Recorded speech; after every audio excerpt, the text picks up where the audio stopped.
CNN reporter caught up with him at the end of the week last week.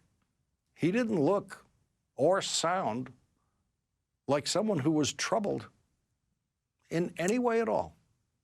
He stood there for a moment before hustling away, refused to answer any questions, because Chief Arredondo, along with every other Texas government official and every other Texas law enforcement official involved in this case, does not want any more information about it made public now.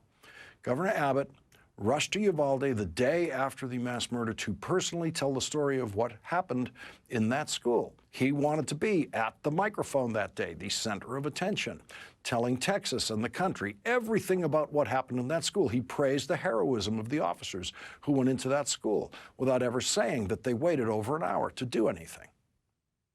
And as the story that Governor Abbott told started to fall apart the next day, thanks to reporters on the scene and family members who were outside the school, Greg Abbott sent his head of the Department of Public Safety, Steve McCraw, out to tell the story again and get it right this time. But after that story started to fall apart, everyone went silent.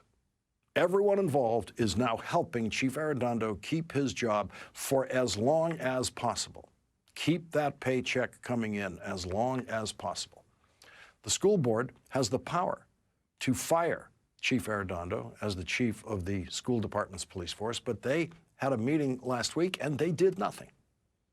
The longer Texas authorities can keep secret what happened in that school, they increase their chances of not having to do anything about what the Uvalde Leader News advocates at the end of its editorial. The editorial echoes what people in Uvalde said to President Biden when he visited: do something.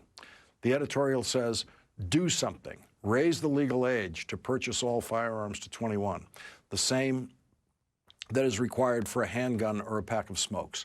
Remove liability protections for firearms manufacturers who are targeting our teenagers with messages of killing.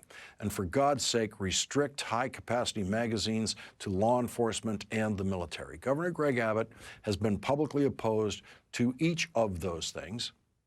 One governor did something. 3 weeks. That's all it took, 3 weeks. After 10 black people were murdered by a racist mass murderer in Buffalo, New York, in a supermarket on May 14th, it took the New York legislature 3 weeks to pass new legislation on gun safety, which New York Governor Kathy Hochul signed into law today.